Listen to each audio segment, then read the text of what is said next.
Hello friends, welcome to a new episode on structural geology series. We have already studied about a number of deformational structures.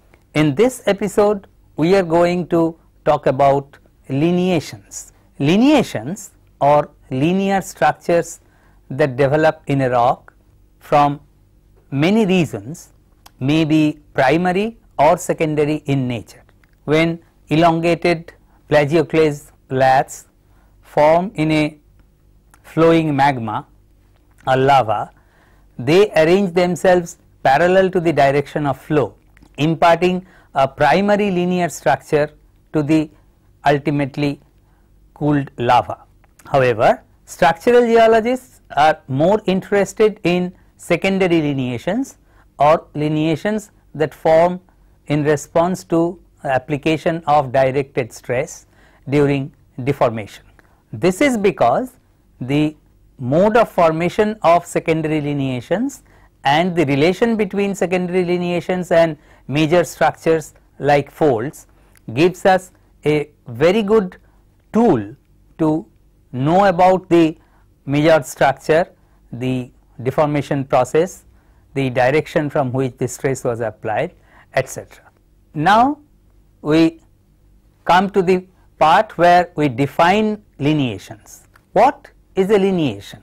A lineation is defined as a penetrative structure, that is a homogeneous linear structure that can be found in any part of the body of a rock, which is developed as a result of applied directed stress. A linear structure in a rock or a lineation which is penetrative in nature may be produced in one of several means. We shall be discussing about the various types of lineations in the next few minutes, and after we describe the different types of secondary lineations, we shall be briefly discussing the mechanism of formation of the lineations. Lineations, or more specifically secondary lineations produced as a result of deformation, may be grouped into four broad categories. 1. Discrete lineations that are defined by the parallelism of discrete grains that have preferred orientation and typical elongated shapes. Second, structural lineations, lineations that are produced by the intersection of two planar structures or by the parallelism of fold hinges, etc., or in other words lineations that are produced as a result of structural deformation of the rock. Third are mineral lineations, lineations that are defined by the parallel arrangement of mineral grains, either elongated or uniformly oriented. And the fourth category is Bodins and Rodings. Now let us take up the different categories of lineations one by one. Many sedimentary rocks contain spheroidal grains other than mineral grains like pebbles, oolites, etc. When such a sedimentary rock is subjected to deformation under directed compressive stress, the shape of these spherical objects are changed according to the strain developed in the rock. Spherical objects generally become ellipsoidal with one long axis and two other axes which are shorter than this. The deformed spheroidal grains or ellipsoidal grains are always oriented parallel to one another in a rock subjected to directed stress. So during the deformation, the preferred orientation of these linear objects imparts a linear structure or secondary lineation to the rock. As discussed, the discrete objects may be oolites, spherical calcium carbonate grains, or equigranular equidimensional grains of minerals or spheroidal conglomerate pebbles. In this second category, that is structural lineations, the most common lineation that comes to mind is the intersection lineation. Intersection lineation, as the name implies, is a set of lines produced by the intersection of two planar structures. They may be one primary, one secondary foliation, or both may be secondary foliation. For example, when a bedding in a sedimentary rock is folded and a foliation parallel to the axial plane develops, then the line of intersection of these two planar structures will produce a parallel set of lineation, which will be parallel to the hinge line of the regional fold. We will be discussing about the relation between the lineations and the major folds in a later episode. The intersection of bedding on cleavage, which is also a variety of intersection lineation, is generally found on the cleavage or schistosity surface as parallel stripes of varying color and varying width. Because of this type of intersection lineation is known as a striping lineation. Intersection of schistosity on a second generation crenulation cleavage or crenulation cleavage on the first generation schistosity, defined by the parallelism of mica flakes, also gives rise to a variety of intersection lineation. The intersection between two non-penetrative structures, however, do not produce a lineation, though they are products of deformation. We must remember at all stages that a lineation is a penetrative structure. Among structural lineations, the other varieties are pucker or microfold axis. The schistosity or slaty cleavage or phylitic cleavage that we have discussed in the earlier episode, when they are subjected to a fresh phase of deformation, they might get folded, producing very small scale folds or crenulations or puckers as they are called, and the parallelism of the close spaced fold hinges of these crenulations gives rise to a lineation to the rock. Again, the parallelism of these lineations, especially if the major fold is a cylindrical fold, gives rise to the understanding of the major fold orientation. Another interesting structural lineation is known as mullions. Mullions are produced as a result of folding. If we go back a little, you must remember that we discussed about cuspate and lobate folds, when two materials of very strong viscosity coefficient difference, very strong viscosity contrast, lie side by side and are folded together, like the basement, a granitic basement and the overlying sedimentary rocks. When they are folded together, the interface between the strongly contrasting viscosities are folded into alternating cuspate and lobate folds. The parallelism of the lobate or broadly rounded hinges of the antiformal folds produces a linear structure along the boundary. These are known as fold mullions, coming from the typical structure of Greek architecture. Mullions can also be produced at fold hinges when the axial plane cleavage is developed strongly, and weathering along the axial plane cleavage splits the rock up into a number of parallel columns of rock. Among structural lineations or lineation formed by deformational process, another interesting lineation is Boudin lines. For this, an explanation is necessary, which will come up with in the next part of this episode. Boudin lines are produced when a competent layer or a layer of high viscosity coefficient is subjected to layer parallel extension.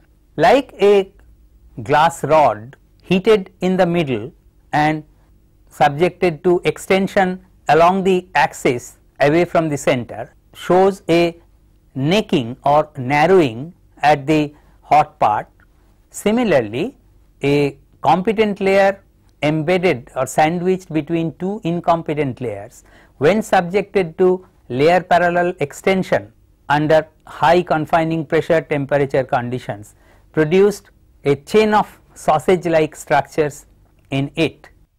Name for sausage in French is boudin, and the structure or formation of boudin is known as boudinage.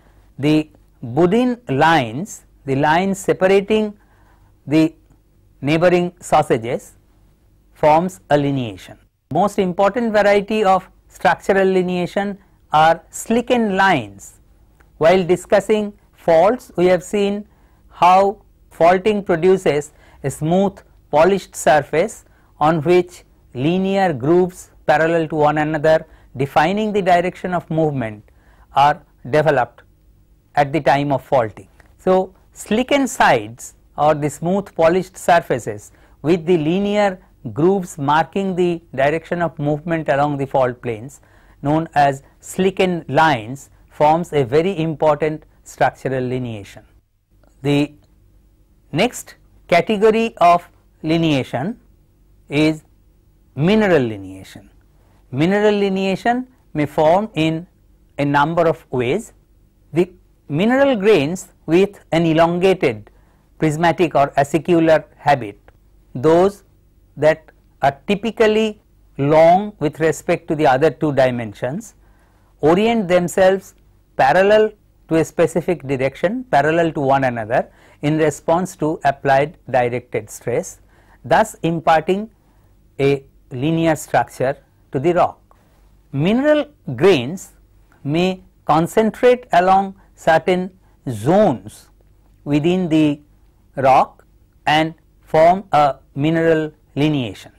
Among mineral lineation, most of the secondary lineations are formed due to the reorientation of pre-existing linear or acicular prismatic mineral grains or recrystallization of pre-existing equidimensional mineral grains into linear ones.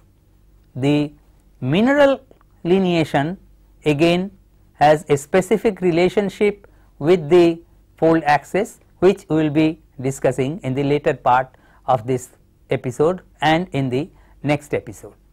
The lineations produced by discrete veins of intruded minerals which have been split into parallel columns, thin parallel columns or rods, are known as roddings.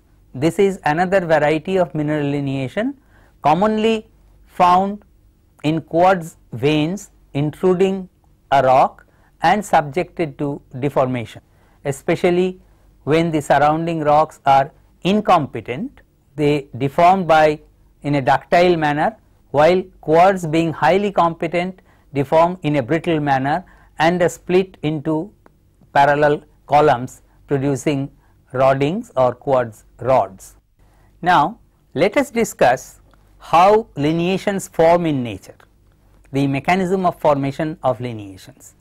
As we have discussed in case of foliations, when a rock is subjected to directed compressive stress, the pre-existing mineral grains in them try to reorient themselves to a position of maximum stability, which in case of a directed compression is perpendicular to the direction, to the compressive stress. So, a rock which had original elongated mineral grains like plagioclase laths or amphibole needles, they will rotate themselves parallel to one another and perpendicular to the direction of maximum stress, imparting a mineral lineation to the rock.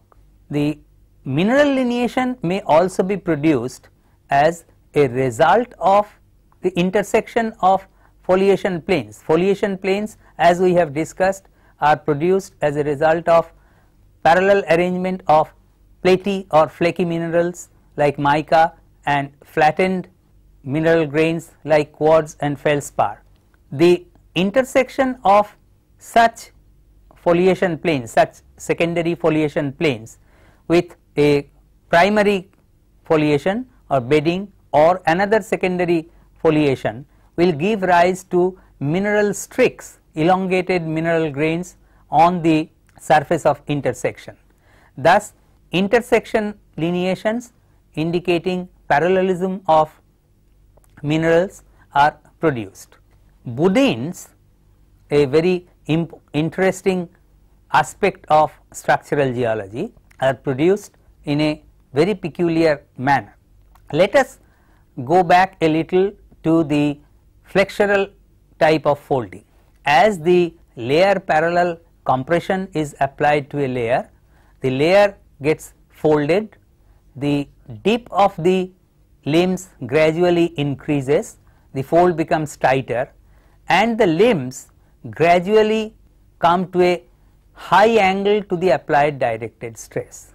As soon as the orientation of the limb shifts from a low angle, from parallel to low angle to a high angle to the applied directed stress, instead of layer parallel compression, the layer suffers a layer parallel extension. There is a narrowing of the competent layer as it is subjected to extension. This narrowing at intervals, called the pinch and swell structure, is the precursor of budinage.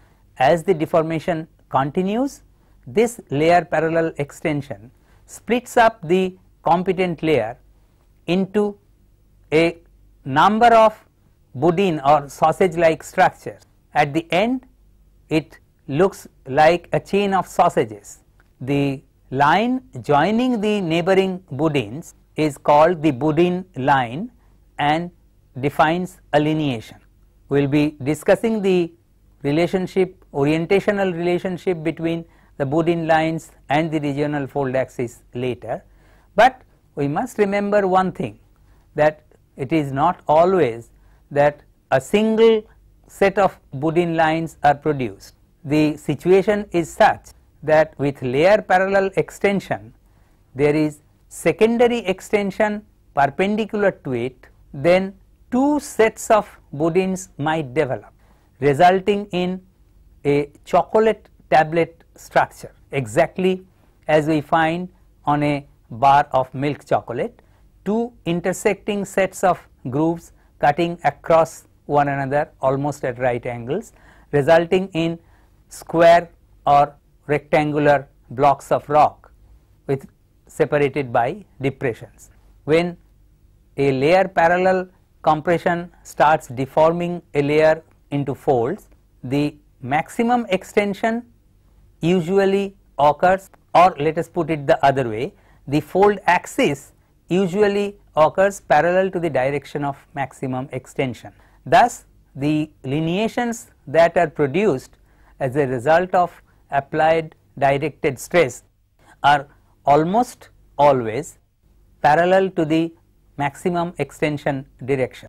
The maximum extension direction in case of folds are usually parallel to the hinge line, and thus most of the lineations they are parallel to the hinge line, except in case of chocolate tablet budinage, where there are two mutually perpendicular lineations cross cutting each other. The deformed rocks that have suffered single or multiple phases of deformation are generally or broadly called as tectonites, rocks or units that have suffered tectonism. As we have finished reading about foliations and lineations, we know that as a result of deformation in the minor scale, both planar and linear structures may develop.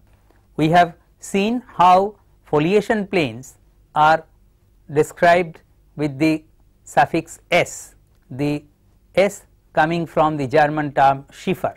So, the deformed rocks or tectonites which are dominated by foliations are known as S tectonites.